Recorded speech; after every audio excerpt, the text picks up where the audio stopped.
child free, yes or not? Belum lama ini, pesohor di medsos Gita Savitri deklarasi menolak punya anak, child free. Terakhir ramai di media mainstream maupun media sosial. Tentu pilihan Gita Savitri ini harus dihormati. Secara umum, mereka yang memilih child free tak ingin punya beban tambahan. Begitu kira-kira dalilnya. Anak dianggap beban. Dalam ekonomi, mungkin bisa diterjemahkan sebagai adanya opportunity cost. Khawatir tambah beban, waktu mencari uang berkurang, kemudian memilih tidak ingin punya anak. Jadi pilihannya, ada anak tapi berpotensi kehilangan separuh pendapatan, atau tanpa anak tapi dapat mengejar kesempatan memperoleh pendapatan yang lebih. Kalau sudah begini, dalam ekonomi, kehadiran anak jadi seperti sunk cost.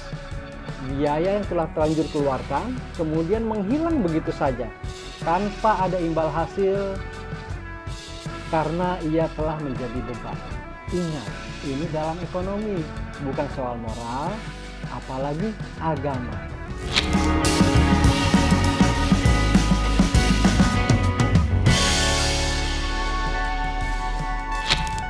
Memang ramai pemberitaan soal pernyataan berulang Gita Savitri Devi atau Gita Sav bahwa anak adalah beban. Makanya dia tidak mau punya anak. Bahkan Wakil Presiden Pak Ma'ruf Amin ikut buka suara soal ini. Tidak ada yang salah dengan pilihan Gita Savitri. Begitu juga yang diambil para selebriti lain. Kalau pandangan Gita Savitri soal anak yang jadi beban kita terjemahkan dalam bahasa ekonomi, kira-kira bagi dia, anak akan menjadi sunk cost. Biaya yang terlanjur dikeluarkan akan menghilang begitu saja tanpa ada imbal hasil atau manfaat masa depan. Blast. Berhenti sampai jadi beban. Boleh saja sih berpandangan seperti itu, tapi jangan sampai justru pemahamannya yang meleset, yaitu menjadi sunk cost fallacy. Kesalahan logika dalam menyikapi sunk cost. Jangan-jangan ini yang terjadi pada Gita Savitri.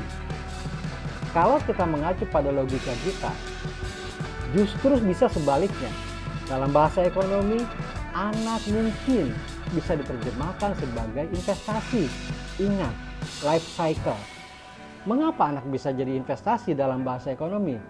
Ada hukum alam yang dikenal dengan istilah life cycle dalam kehidupan.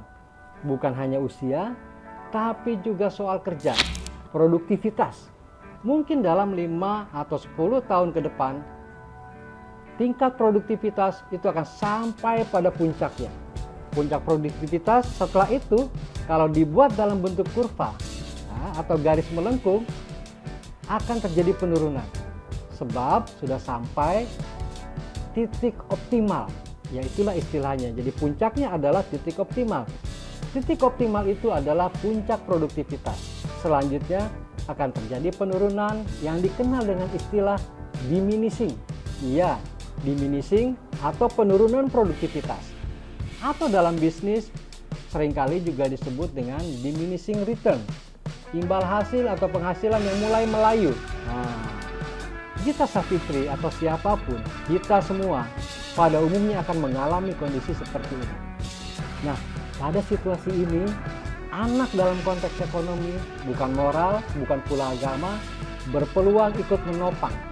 Pada suatu masa tertentu, anak berpotensi jadi mitra, kolaborasi dalam mengelola entitas, yaitu PT Rumah Tangga. Jangan lupa, sudah menjadi kodrat manusia. Bagian yang paling sulit adalah mengubah gaya hidup, termasuk menurunkan standar hidup. Ini yang bisa bikin stres. Disinilah fungsinya investasi atau mungkin tabungan, menjadi buffer atau penyangga ketika masa layu tiba. Masa ketika kemampuan produksi melemah. Sekali lagi, ini bukan soal moral apalagi agama. Hanya coba melihat keputusan child free dengan dalil ekonomi. Tentu pilihan Gita Savitri, Gita Sav atau siapapun soal child free kita hargai.